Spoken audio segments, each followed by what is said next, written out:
Awesome, everyone. So in this episode, we are going to be interviewing Mix Greetis from Classical Charter Schools.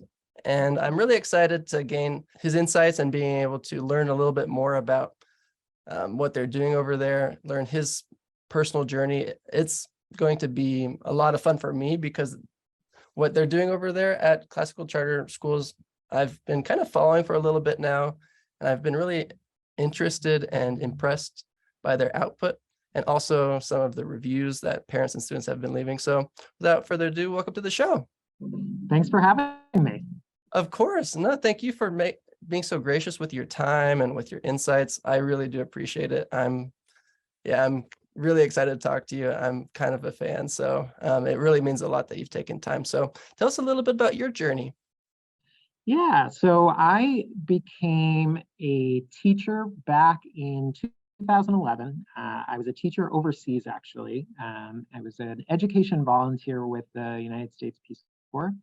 I was stationed in Burkina Faso. Wow. And my project was girls education and empowerment volunteer. And so I kind of split my time between teaching English while also working with groups of teachers to help to lead teacher trainings on classroom management, and also just trying to eradicate gender-based violence in schools.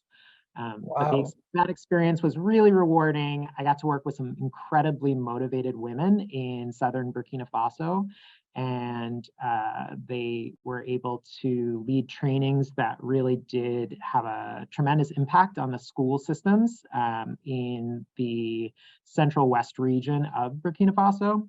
And kind of from that experience, I was really grateful for that opportunity, but also sort of felt that feeling of, I'm training teachers here, but I've never actually taught in the US. And I think it's very important that I really stick to what I'm saying in terms of my trainings to make sure that everything that I'm saying in all of those trainings, I truly believe for my own practice as a teacher in the US, because the worst thing could be trying to train others without actually upholding those values in terms of positive discipline techniques and things like that. So I returned to the US and I taught for 5 years, returned overseas again to lead some education programming.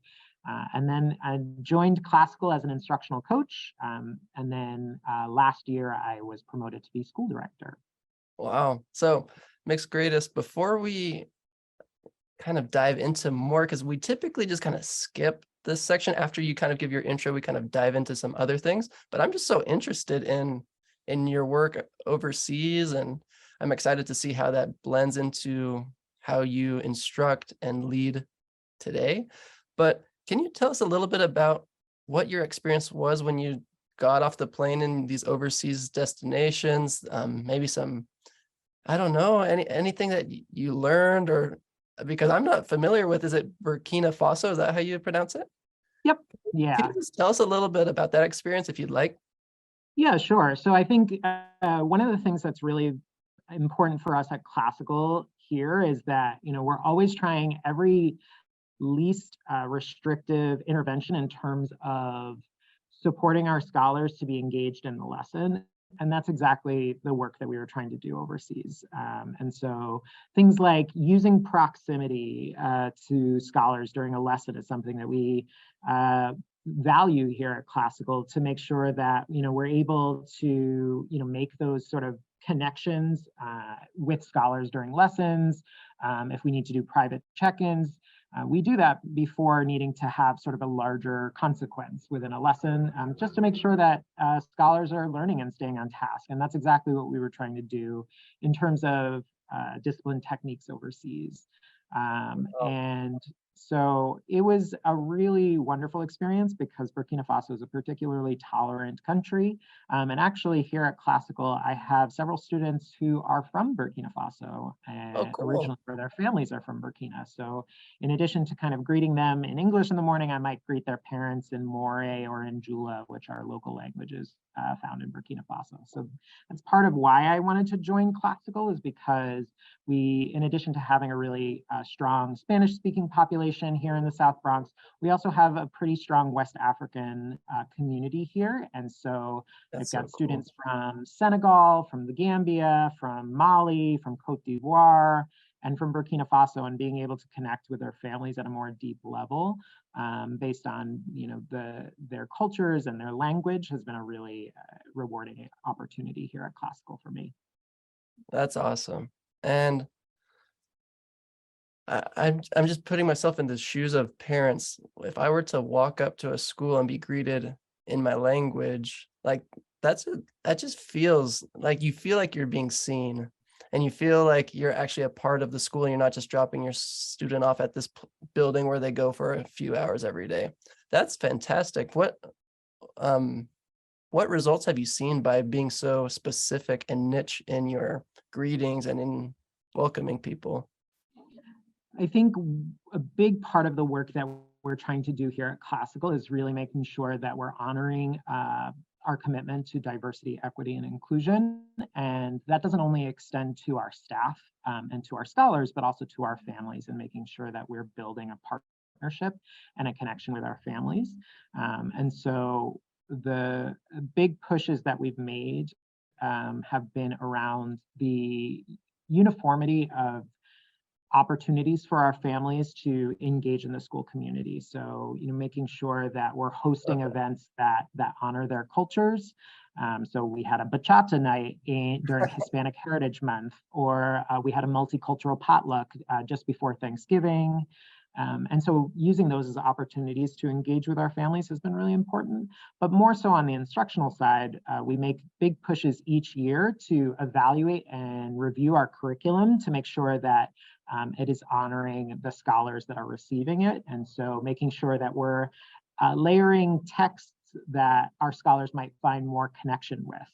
And That's so, for awesome. example, when I was, at one point, I was overseeing the fourth grade curriculum here at Classical when I was an instructional coach. And so a big push that we made was incorporating Jacqueline Woodson's writing into our curriculum in fourth grade because she writes incredible narratives that really build out strong character traits that our scholars can connect with, whether that's kind of that mirror of what their personal experience has been like, or it's a window into a different experience. And can you And say her name one more time? yeah, Jacqueline Woodson, and she's Jacqueline actually, Woods. I believe, a Brooklyn native. So it's nice to Cool. have an author that's from New York City that is represented in our curriculum. Fantastic. I'm taking note, and I'll make sure to include her in the show notes so that people can go check out her work. Um, that's fantastic. Thank you for that, that tidbit of like a resource. Um, Yeah. so very, very cool. And how do you think that your experience overseas has been able to help you as an instructional coach? And can you maybe explain what is an instructional coach? Yeah. So an instructional coach is a really satisfying and cool role to have, and especially at Classical. I've never seen anything like it before, and I worked in several schools before joining Classical, and the program that Ms. Davis, who is our Director of Curriculum and Instruction, has put together in terms of our coaching work is really phenomenal. The work that she's done to build out our coaching program is incredible. And so, as an instructional coach, you get assigned approximately anywhere between 8 and 15 teachers, Mhm. depending on your school. And typically, you'll work with a teacher in each grade, and kind of at the core of the work is observing the teacher on a week by week basis, and then providing feedback in written form, and then debriefing that feedback together with the teacher that you're coaching. And usually that debrief involves not only kind of more exploration of the rationale behind that feedback, but also practicing that feedback to help solidify some of those practices. So if I'm giving you feedback on your classroom management and your classroom culture, in the way that you're setting expectations within your lesson, or in the way that you're phrasing your questions, we're going to Mhm. go into that debrief and practice what it's like to apply that feedback within your next lesson. And so as a result of that, having seen, I'm quite jealous of a lot of the teachers at my school in terms of their abilities after their first year, because myself, I didn't view myself as a confident instructor until my third year of teaching. Wow. But the program here at Classical really does set you up to be successful as long as you're committing to implementing that feedback and committing to systems that allow you to implement that feedback for sure. So many questions. Holy cow. These are great insights, by the way. Thank you so much. I feel like some schools, they go, okay, we have these teachers, they go teach, good luck.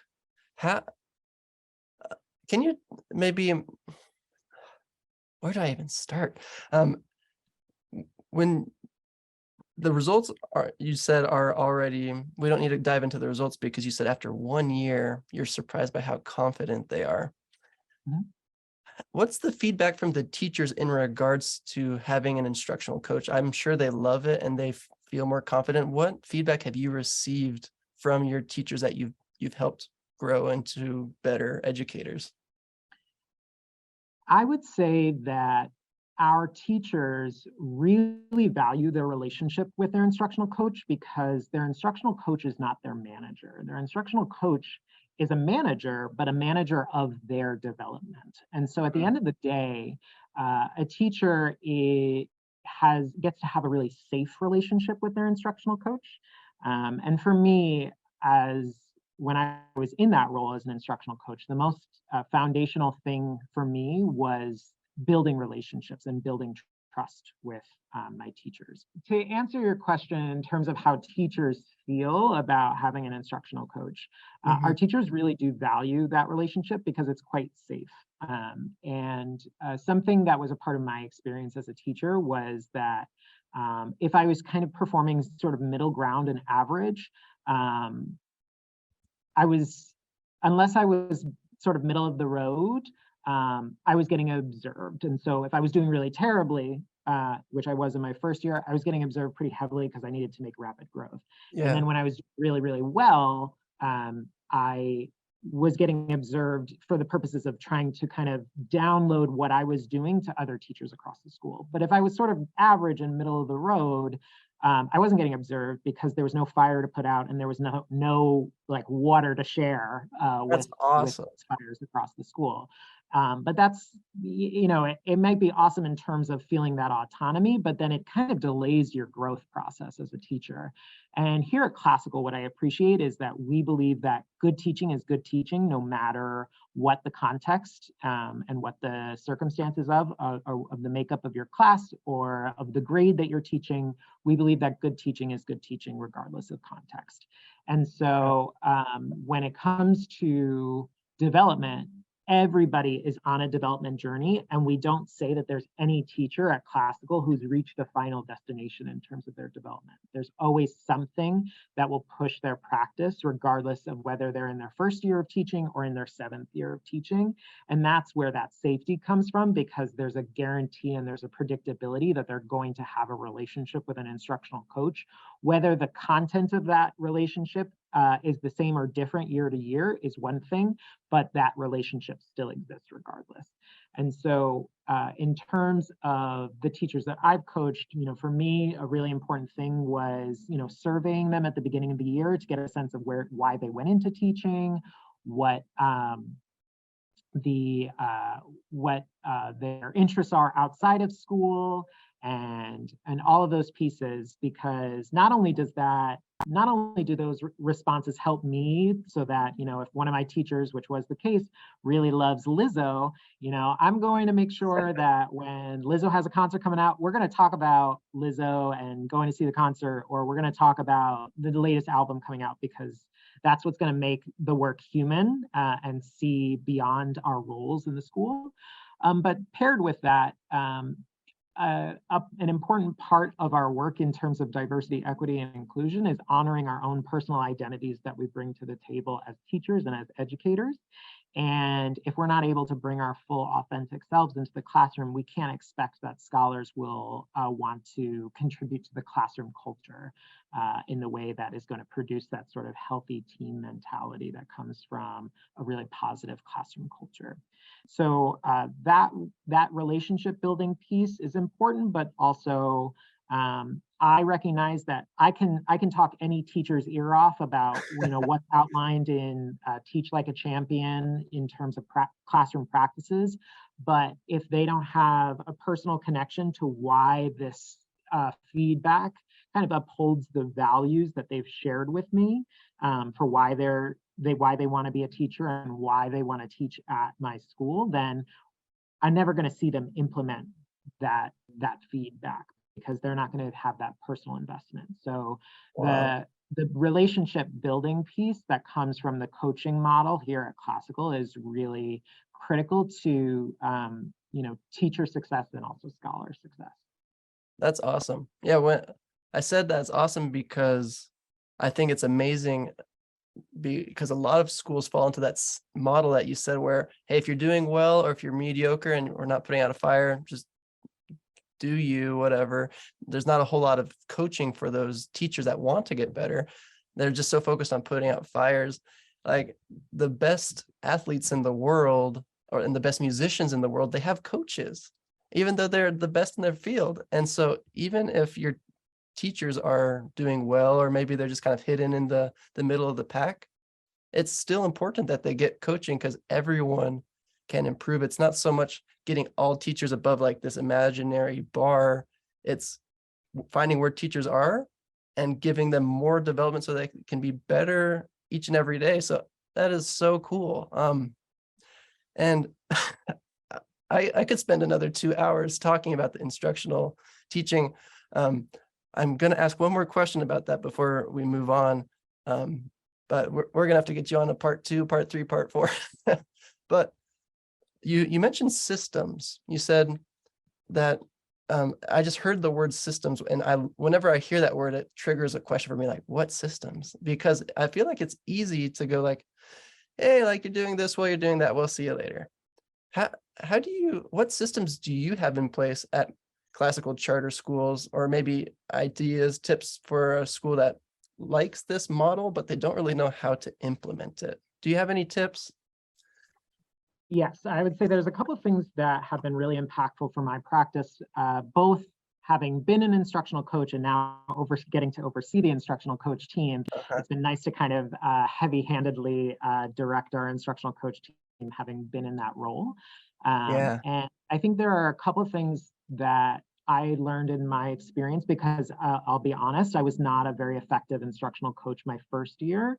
And I learned a lot in my first year that helped me in my second year. So for example, my first year, I kind of took for granted model observations. I wasn't really making sure that my models that I was doing for teachers that I was coaching were at a high enough level that really allowed them to see what I wanted them to do. And that's so I a cool really insight. committed to, in my second year of teaching, or excuse me, my second year of coaching, I really committed to making sure my model observations were high impact.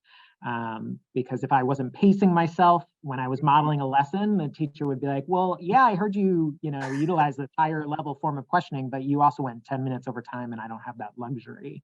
Mhm. And I was like, yeah, you're right. So I got to tighten up. Um,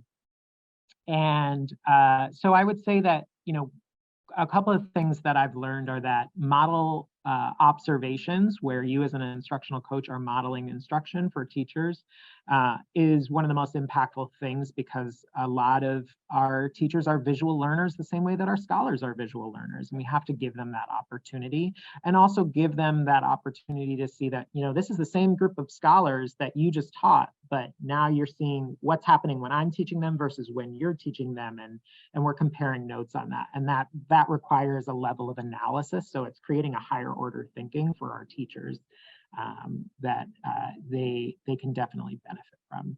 So I would say model observations are a really important tool. I would say the second piece that I've learned from my experience here at school too, at Classical, is that having an arc for what your development of teachers looks like will absolutely help with scholar outcomes, which is why we are always our results. Our families choose classical. We're a blue ribbon school because we truly believe that every adult who works in the school building. What that arc really looks like is we utilize sort of a coaching model that's consistent across a lot of teacher development programs where you'll go in and you'll sort of observe. Then you might do you might do that observation kind of in the back of the room, not really touching the lesson, kind of allowing the lesson to function as normal to get sort of a baseline of what instruction is looking like. Then the following week, you might go in and you might do what we call active observation. So an active observation is I'm actually going to kind of break the plane and I'm going to actually step into the lesson. I'm going to kind of feed the teacher questions or ways to rephrase the questions or help the teacher reset expectations or, follow through in terms of the discipline system. And that's some of the active coaching we might do so that teachers can feel that coaching in the moment and learn in the moment what impact that has. Then we might move into sort of a work analysis where we'll actually look at scholar work in the class, diagnose trends, see what the data is telling us.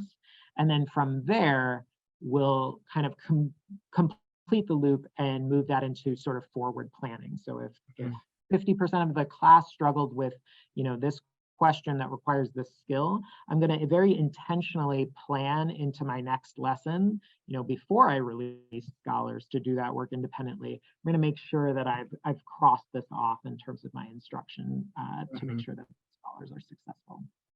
Wow, that that was gold. Thank you so much. Those insights were really powerful. My wife is a teacher, and she has mentioned oftentimes that instructional coaching sometimes is more of like checking a box, like someone comes in, sits in your class while they kind of play on their phone, or they do attendance reports while they're kind of just sitting in your class. They're not really coaching you. They're just kind of there to check a box. Everything that you just described is very hands-on.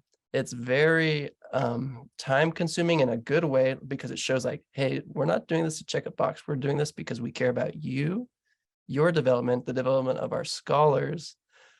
It's very inspiring the way that you do it. And also, I love how you speak with so much humility because you talk about giving instruction, but you also say like, hey, like my first year, I wasn't as good as I was my second year. And it sounds like you are very interested in growing yourself. You're not just, hey, let me teach everyone how to do something my way. You're always trying to get better. And I think that is what can separate a successful school from a school that's really struggling every year, is just having a humble staff that's just wanting to get better. They're not trying to, cover up or be an unauthentic self and just try to reach an invisible bar. How do you find staff members that kind of understand that vision of, hey, we're going to develop you, we're developing ourselves, like finding team members that want to continue to learn and grow? How do you find those team members? I think the thing that is very special about classical, and especially here at school too, because we are a small school and we are looking to grow and we're looking to enroll more scholars so that we can increase our impact here in Mott Haven in the South Bronx. Something that is true of all of the adults in this school is that we put kids first in every situation.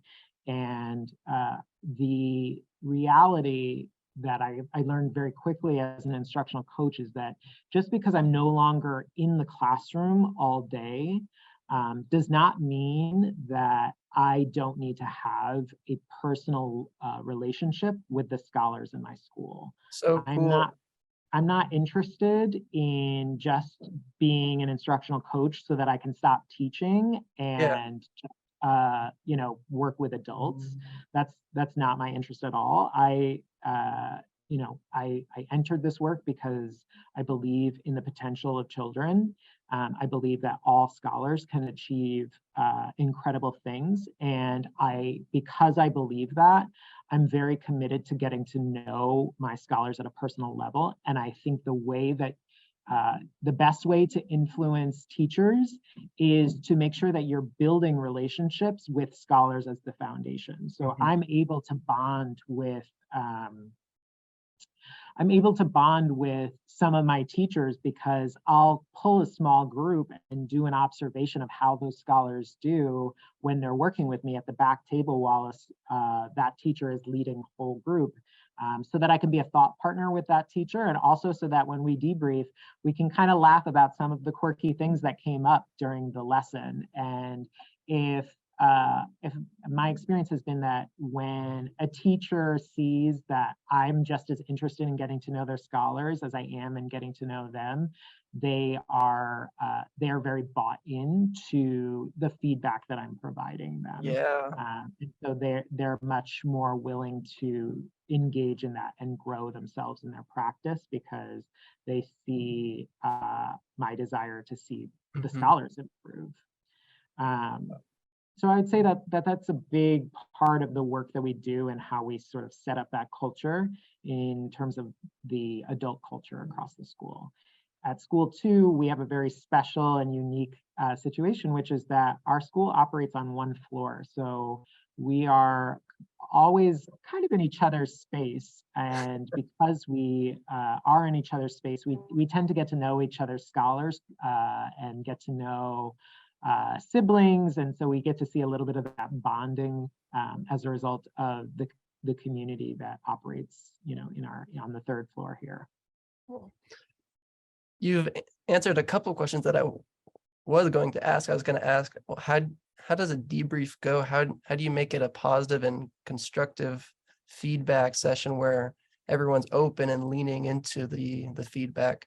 And you just said, like, care about their students, know them by name, know their strengths and weaknesses. That shows the teacher that you actually care and they're actually going to listen a little bit more and they're not going to be so defensive. Do you have any other tips other than that fantastic tip to make your debrief sessions more open?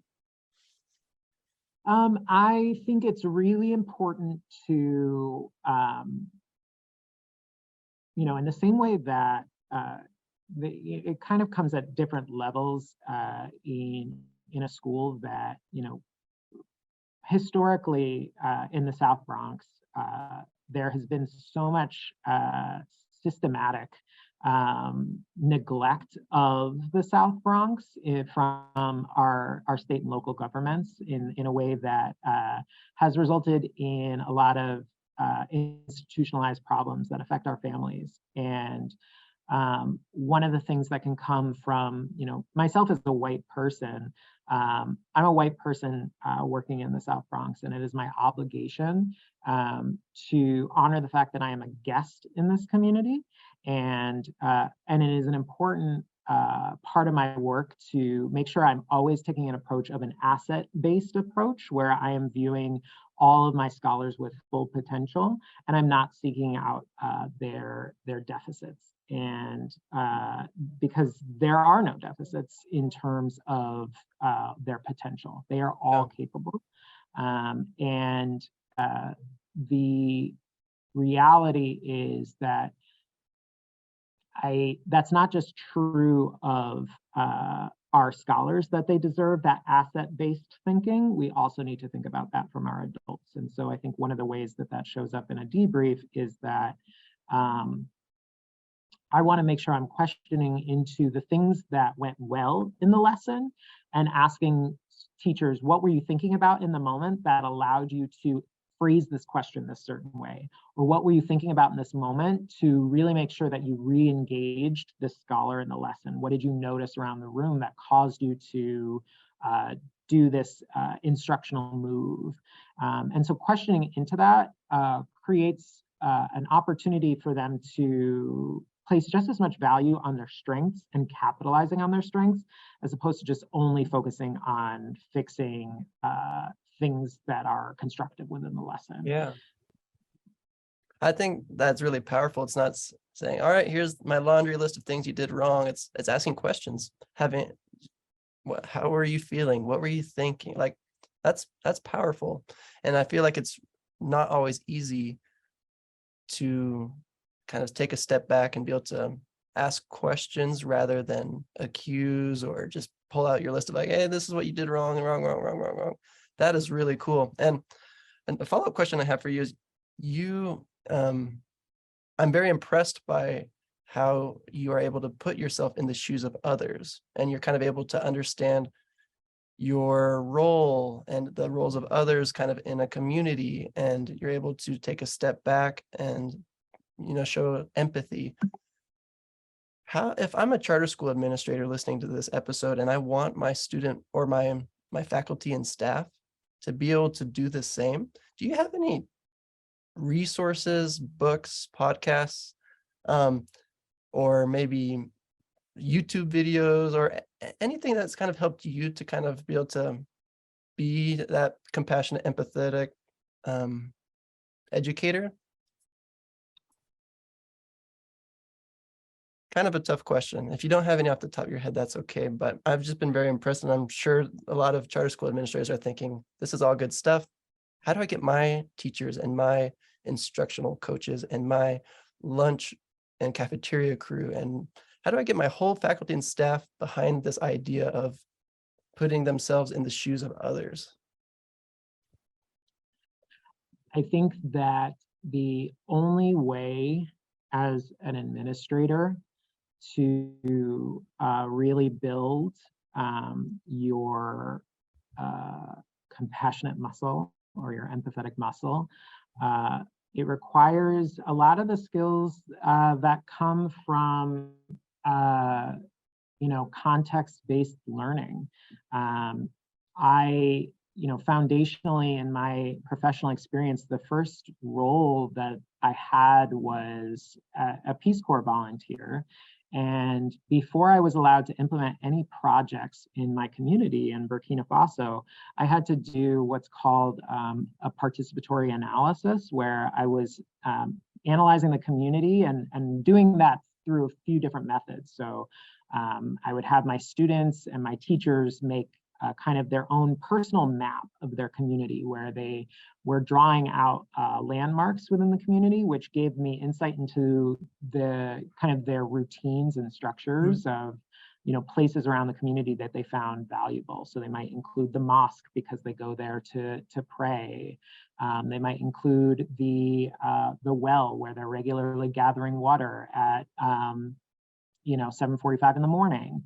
And I would have them also complete, like, what is a typical day from top to bottom when you wake up to the end of the day and you go to bed? Like, what are all the things that you're doing throughout the day? Also, let's do a needs assessment together. Let's assess sort of what do you view as the highest priority need that you need to thrive in your community. And everybody's answers are going to be different there, but they're all going to provide valuable information. And so, part of the reason why we would have them fill out those schedules or have them fill out those maps is it gave us insights into not only what do they find valuable, but if I try to lead a community-based meeting where we go over positive discipline techniques at 9 a.m. and all my teachers are going to go get water at the well, my meeting's going to be really ineffective and really going to lack some participation and attendance. Yeah. And so when I'm thinking about the work that we do at Classical, it's the same concept that we have to know our community and we have to know our stakeholders and we have to know what is the current context in which we're operating and how are we going to leverage the strengths of our community to build on that on behalf of our scholars. And so we have very highly engaged families who are really interested in making sure that their scholars are successful and able to gain access to college preparatory high schools. We want to leverage that in terms of the engagement activities that we do across the school. We want to make sure that we know that a really important aspect of the work that we do for motivating scholars is taking a lens of social emotional learning in our character education program. You know, we utilize all of the pillars of social emotional learning in terms of self-management or relational management to drive, you know, how we talk about our character pillars that we have at Classical. And we allow our scholars to kind of problem solve scenarios that, you know, might be challenges where, you know, this situation happened. How can I show respect in that situation? How can I show responsibility? How can I show citizenship in that problem or in that scenario? Yeah. So that, you know, when they do make mistakes, because all children are bound to make mistakes, we're able to kind of close the loop with them and have a conversation about, you know, how, what character pillar was at play in this situation that came up at recess, or that came up during snack time, or came Mm. up during the math lesson, and what could we do differently next time, and what are we committing to together, and how can we support you in making those decisions correctly the next time in support of you and your classmates. And so I feel that all of that is really important for building some of that compassionate and empathetic community of Yeah. adults, half of kids. Yeah. You you gave me way more than I was hoping for with that. That was fantastic. Just the idea of drawing out someone's schedule to better understand why they're struggling or why they're doing well or why they reacted the way that they did. That is so cool. um, I am going to really restrain myself because I have so many questions, but I really want, we have just a few more minutes left. I really want you to tell us a little bit more about classical, because we've spoken a lot about instructional coaching. And like I said, there's 30 more questions that I have in my head. I'm going to restrain myself. Could you tell us a little bit about classical? You've kind of explained what you do a little bit and why classical is a special charter school. But could you tell us a little bit about like its founding, its pillars? You mentioned the pillars. What makes it unique and why classical is, you know, classical? Yeah. So our executive director was actually a teacher himself. And so Classical Charter Schools is founded on his vision of having a classical education for all of our scholars. And so what that looks like in practice is that they get a very well-rounded sort of liberal arts education. And a lot of our teachers who join us, they join us because they themselves went to a liberal arts college, and they see how the curriculum that we have in K-8 kind of mirrors what we would hope for as opportunities within a liberal arts college. So for our scholars in kindergarten through second grade, they get social studies and science in addition to the typical reading, writing, and math instruction that they would normally get. And this is, you know, added on in the hopes that not only will our scholars build excitement around content in history or learning about other cultures, our first graders learn about ancient Egypt. They also learn about you know, Native American First People nations that exist in New York City in kindergarten. And so they get a lot of access to sort of that breadth of curriculum from a very young age. But then starting in third grade, we really delve into the classical aspect of our curriculum because our scholars are introduced to Latin. And that is a very important aspect of our curriculum because our middle schoolers in 7th and 8th grade, they take the National Latin exam. Oh, wow. As an opportunity to set them up to gain access to elite high schools around New York City, which the high school landscape in New York City is a very complex context. And so being able to provide our scholars with specific curriculum that gives them a more opportunity to develop passion around specific subjects is something that's super valuable for our scholars before they get an opportunity to go to high schools that might specialize in one thing or another. You know, there's very technical high schools around New York City, and we want to make sure that they have opportunities at any of those high schools. Wow. But in third grade, they start learning Latin.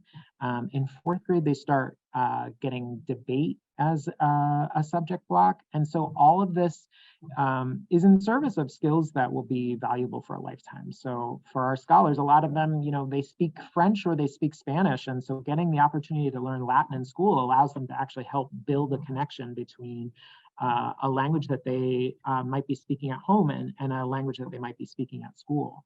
Yeah. And getting to learn Latin roots and learning problem solving for vocabulary as it shows up in context in different texts. They're developing skills in that Latin block that will be beneficial to them in various parts of the day. And then, of course, with debate, you get the opportunity to do research, be able to defend a point and make sure you're analyzing it from multiple different angles and previewing what the other side is going to argue and figuring out how you're going to counter that argument. So it really uses a lot of skills that we want in terms of executive functioning, where we're building that capacity to plan and organize and collect in a way that we'd want them to do that exact same skill in terms of interpreting a math problem and solving it. So all of this is really in service of finding the connection across different subject areas so that we can develop the thinking skills no matter what subjects scholars have in front of them. Wow. That's fantastic. And do you happen to know how many years classical charter schools has been around? We have been around since 2006. That's a good amount of time for the charter school world. Yeah, so we started in 2006. And then my school, South Bronx Classical Charter School 2, we opened up in 2013. We won our first Blue Ribbon Award in 2019. Our School 1 location has 2 Blue Ribbon Awards, and our School 3 location has just earned their first Blue Ribbon. And so we're eyeing towards our second Blue Ribbon at School 2 in the next couple of years. And we are definitely on track to hopefully earn that. That's amazing. I was already impressed before this call. After this call, I'm even more so. It's almost like when you bump into a celebrity that you admire and then you meet them in person, like, oh, they were actually really nice. I like them more now that I've even met them. I feel the very same way now. Fantastic. I want to give you the opportunity before we wrap up. If there's any question that I didn't ask that maybe you have an answer to, or anything that you'd like to say about yourself, the charter school world, classical charter schools, anything before we wrap up. I don't want to cut you off if you have a couple more things that you'd like to share. Yeah, I would say the one question that I think is worth noting is, you know, why, if I'm a parent listening to this, why should I select classical charter schools above any other charter school in the South Bronx? And the reality is that classical is unique in terms of its systems and structures in support of scholar learning. You know, if I'm a parent, I want to choose a school that puts academics at the top. And so, you know, the way that we do that at classical is every scholar is guaranteed small group instruction at least one time throughout the day, if not 2 to 3 or 4 times a day, having small group instruction. And that's such a critical opportunity for our scholars, so that not only can they get to know teachers at a deeper level because of that small group opportunity, but also because it's giving an opportunity to close instructional gaps and really figure out what will allow scholars to be successful going from month to month or grade to grade. But paired with that, also having instructional coaches that are on hand to make sure that your scholar's teacher is putting absolutely the best instruction in front of their scholar is super important. And having a really dedicated deans who not only teach character education to our scholars, but then also have restorative conversations with our scholars when they make mistakes, is such an important opportunity for Yeah. developing a safe learning environment for scholars to grow. And nothing is more powerful about classical than our teachers. Our teachers are very committed to their craft, and our teachers love getting to not only teach the various subjects that I've shared before in terms of Latin debate and science and social studies and math and ELA, but they also love all of those in-between moments of having their own specialized incentive systems for scholars, and being able to have effort celebrations and parties across the day to celebrate scholars' growth and learning is something that is a huge impact for Yeah. our scholars and their families. Fantastic. I often ask the question, what makes your school unique? Because a lot of charter schools, they don't really know what makes them unique. It's very clear that classical charter schools knows why they're unique. I Yeah. love it. So if you're a parent or a student or an educator in Bronx, go check out classicalcharterschools.org. I believe, yeah, classicalcharterschools.org, and learn more Perfect. about what they're doing. Become a fan just like myself. Um, Mick, Sam Greatest, I'm so thankful for your time, so thankful for your insights, your generosity, the light that you're sharing. It gives me a lot of optimism going to sleep at night knowing that there's people like you doing what you're doing and making a difference. So thank you so much for being on the show. Thank you for having me. All right, bye now.